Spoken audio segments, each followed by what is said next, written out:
Bonjour à tous, aujourd'hui nous nous retrouvons dans Panorama pour un sujet inédit. Alors que dans l'histoire européenne, Hitler incarne la figure de la folie meurtrière, en Inde, au contraire, il est sujet d'admiration constante. Comment expliquer cette fascination indienne pour ce personnage controversé? D'où vient-elle? Quelles en sont les conséquences? C'est ce que nous verrons dans l'émission d'aujourd'hui. Sommaire. Quel fut le lien entre Hitler et l'Inde alors sous domination britannique et l'attitude de l'Allemagne nazie vis-à-vis de l'Inde? Nous verrons ensuite quelle est l'image du nazisme en Inde depuis l'indépendance à travers l'éducation, la politique et le cinéma. Enfin, nous nous intéresserons à la banalisation et à l'utilisation du personnage à travers l'image commerciale qui en est donnée aujourd'hui.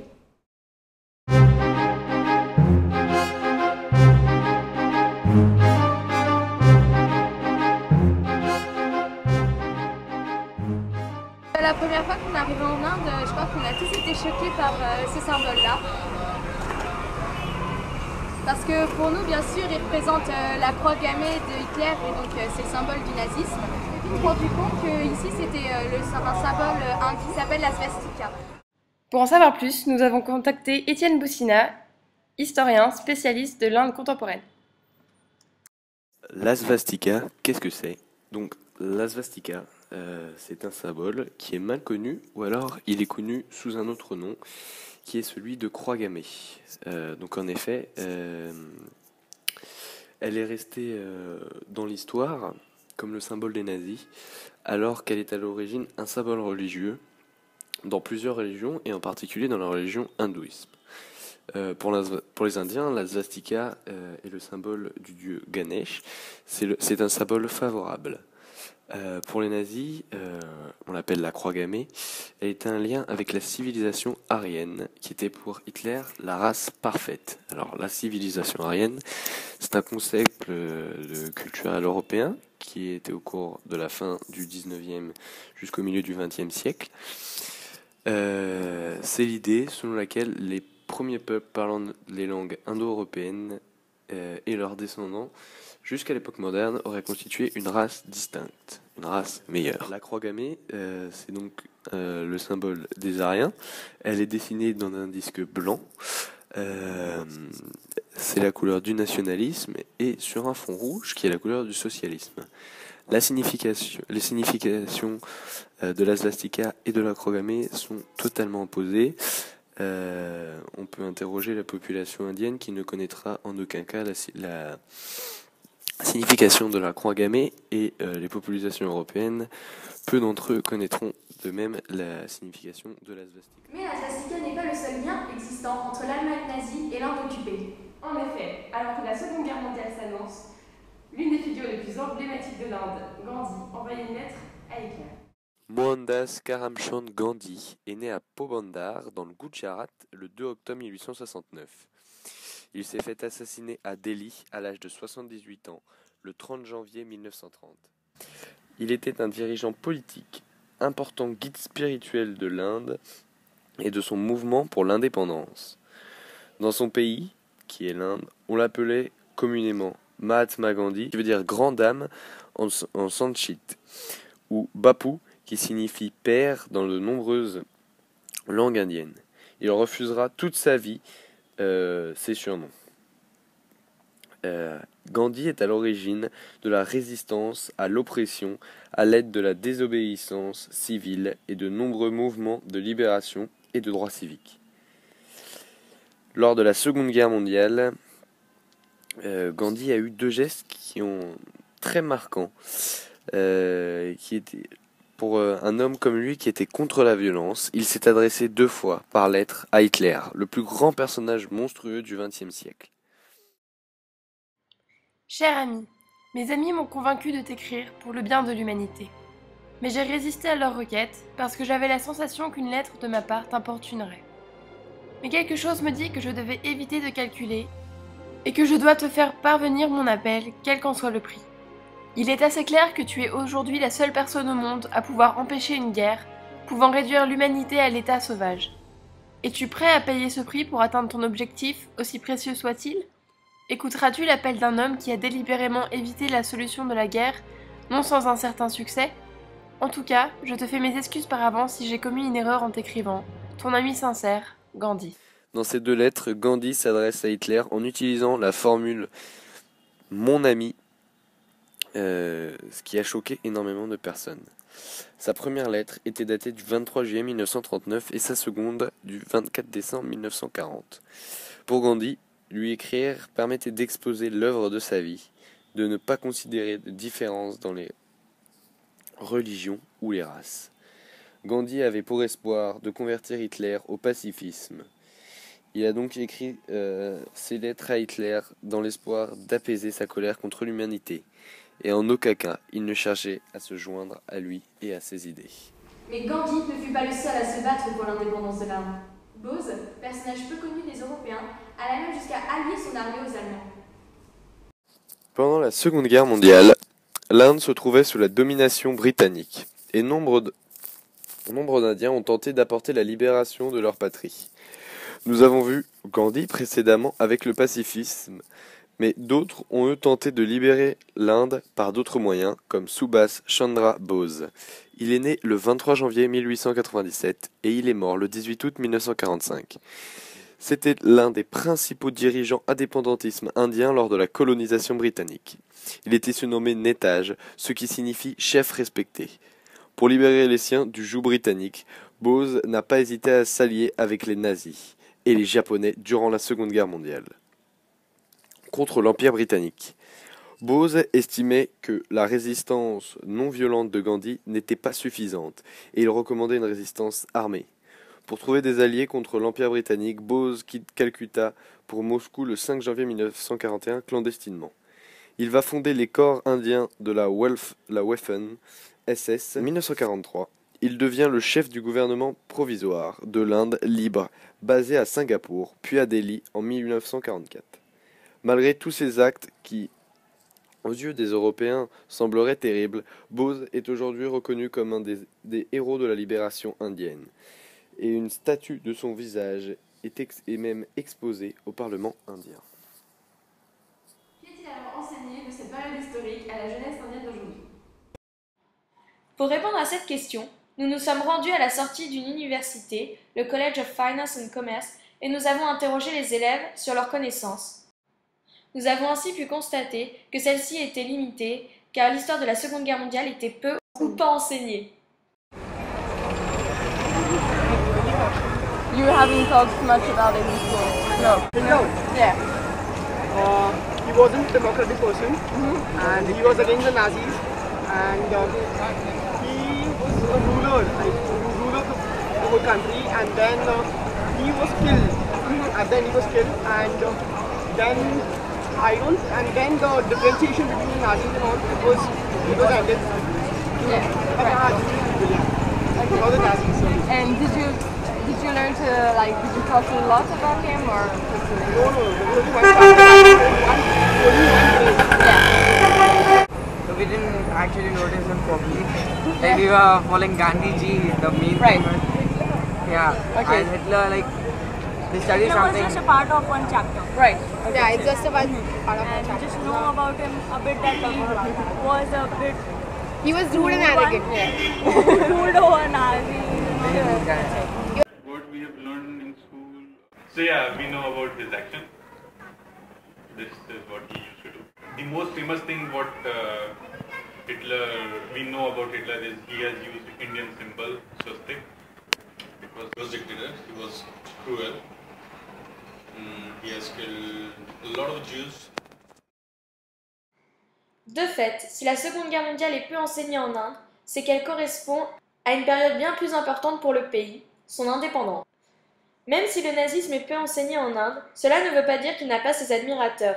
Par exemple, le chapitre sur le nazisme a été modifié des manuels d'histoire dans l'état du Gujarat afin de ne pas en donner une image trop négative.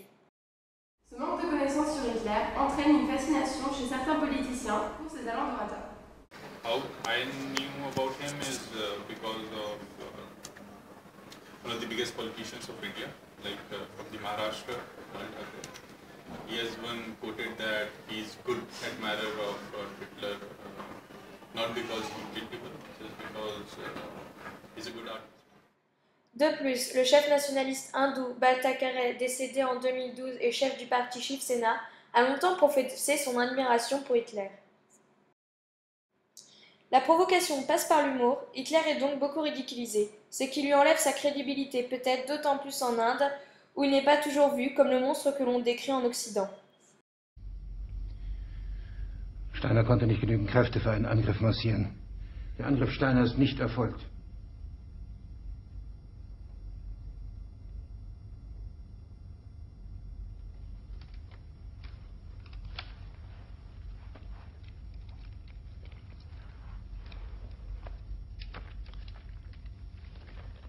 Es bleiben im Raum Keitel, Jodl, Krebs und Burgdorf.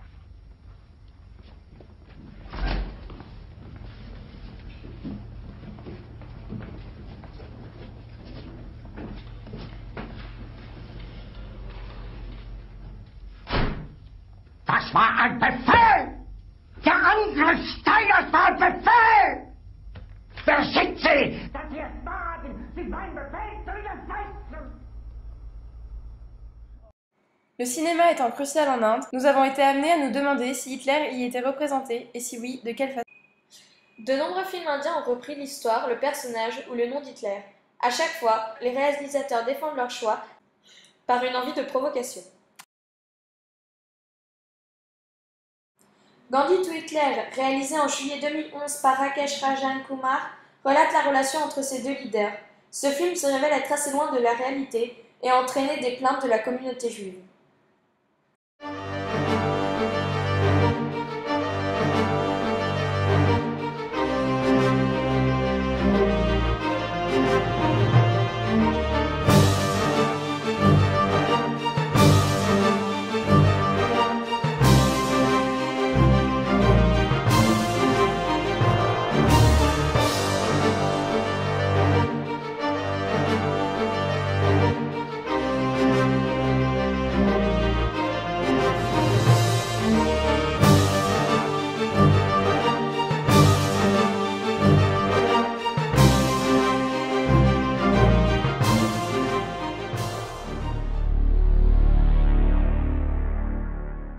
La même année est sorti le film Hero Hitler in Love, un film Punjab réalisé par Balbu Mahan qui se défendit des plaintes du titre en évoquant sa connotation ironique et provocatrice.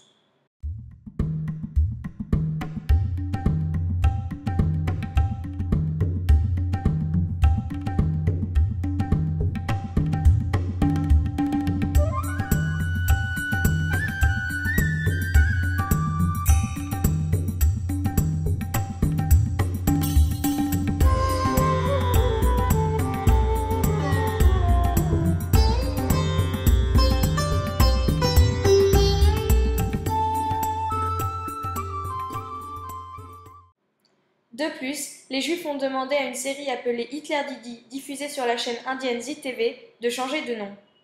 Le commerce autour de l'image d'Hitler est sans doute ce qu'il y a de plus surprenant pour un regard occidental. Voyons maintenant comment le nazisme fait recette en Inde. Hitler est de plus omniprésent dans les librairies. Alors qu'il est interdit en Europe, son ouvrage Mein Kampf est ici un best-seller. D'après un article du Nouvel Observateur, Jacob Publishing House, la première maison d'édition indienne à avoir publié Mein Kampf, affirme en avoir vendu 10 000 exemplaires sur une période de 6 mois en 2008, rien qu'à New Delhi. 6 maisons d'édition indiennes publient aujourd'hui le pamphlet sur le sous-continent et Jacob en a écoulé 100 000 exemplaires ces 10 dernières années. Le livre est également traduit en plusieurs langues indiennes. Détail inquiétant, la plupart des nouveaux lecteurs indiens de Mein Kampf sont des jeunes. Pour en savoir plus, nous nous sommes rendus en caméra cachée dans la librairie Home Book Shop dans le sud de Bombay. Actually, it is a most prominent figure in the history. So we know, each and every children know about the Hitler. Those I know the people. Holocaust. Yeah, Holocaust. Okay. That is the exact word. Yes. It was, inhuman. We can say it's a non-violentical and inhuman. Yeah. Not, humanity like that. So that is the only point. But from the point of view of leadership, he was the greatest leader. He was what? He was the greatest leader. No doubt about that. Right. And do you know any people come here to buy this book? This book? Yeah, Yes. lot of. Yes, a lot. Like. It is one of the best sellers. Yeah. The people always read Hitler. The people always read Napoleon. Yeah. And you read it? And do you like? this book? I like. Yeah. Do you have maybe the number of people like on the computer about this book? Frequently, at least 2 or 3 per day. À part quelques exceptions, notre échantillon de jeunes interviewés à la sortie du collège ne semblait pas concerné par cette fascination. Minecraft is also yeah. Have you read it? No. Do you know his book, Minecraft? Yeah. No? Have you read it? Kind of. And did you like it, or like what did you think about it? Yeah, I kind of liked it because I love reading books because it's autobiography. So. Right. Minecraft? No. Okay. Book Minecraft? His book, like the book he wrote? No, you don't? Like Though I know that it was banned sometime back, but it's now available in Yeah, it's market. not bad. I don't. Yes, one of my friends. Yes, read this documentary. I guess as he told me that he was interested because it was a banned book. We want to read it because we want to know what was going on in the Hitler's mind and how we see Hitler is as a dictator in World War II. But the book, what he was written, was in 1920s till 30s, I guess, and he was not even the dictator. Though I had an opportunity, but somehow I did not read it. I would like, but. Okay. Aurait-on imaginé Hitler en icône de mode? À Bombay, oui. Pour la somme de 630 roupies, vous pouvez vous procurer ce t-shirt inspiré d'un film culte de Bollywood, Andaz Apna Apna. Ce slogan hindi signifie « Mon nom est Tija et ceci est mon signe » et tiré d'une réplique culte du film en question. Voici ce que nous explique la vendeuse de la marque en caméra cachée. do you know Who is this character? Yeah. Yes. You know who is it? It's a Hindi movies dialogue. You don't, it's not Hitler. Yeah, mostly say Hitler. And it's also a character. Pour plus d'informations, nous avons contacté la marque directement qui nous a confirmé que la citation est tirée du film Bollywood. Puis elle nous indique que le t-shirt se vend bien, selon elle. La multiplication de pubs mettant en scène de façon comique le personnage d'Hitler montre qu'en Inde, Hitler peut n'être qu'un produit commercial comme les autres, sans que se profile un procès ou un scandale.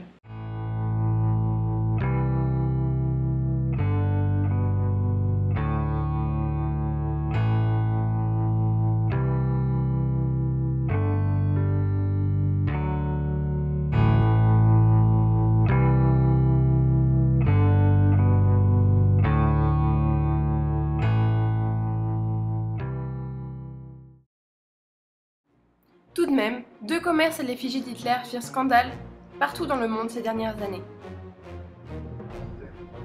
Tout d'abord le magasin nommé Hitler, ouvert il y a 2 ans dans la ville d'Ahmedabad, dans l'état du Gujarat. Le propriétaire a dû fermer son magasin suite à de nombreuses plaintes de la part de la communauté juive. Le propriétaire, Rajesh Shah, justifie ce choix comme un hommage à son grand-père, surnommé Hitler en raison de sa nature stricte. Et a déclaré plus tard, s'il a fait quelque chose en Allemagne, pourquoi est-ce que ça nous concernerait? Cela n'est pas sans rappeler l'ouverture du café Hitler's Cross dans le sud de Bombay, lui aussi fermé suite à de nombreuses plaintes.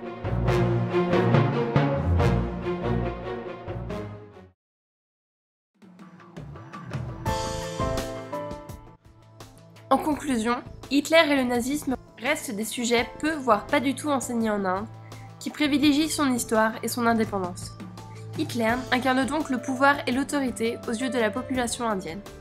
Son nom est aussi régulièrement utilisé comme surnom pour désigner quelqu'un de caractériel. Il a tout de même de nombreux admirateurs au niveau des politiciens, ce qui est très inquiétant pour l'avenir du pays.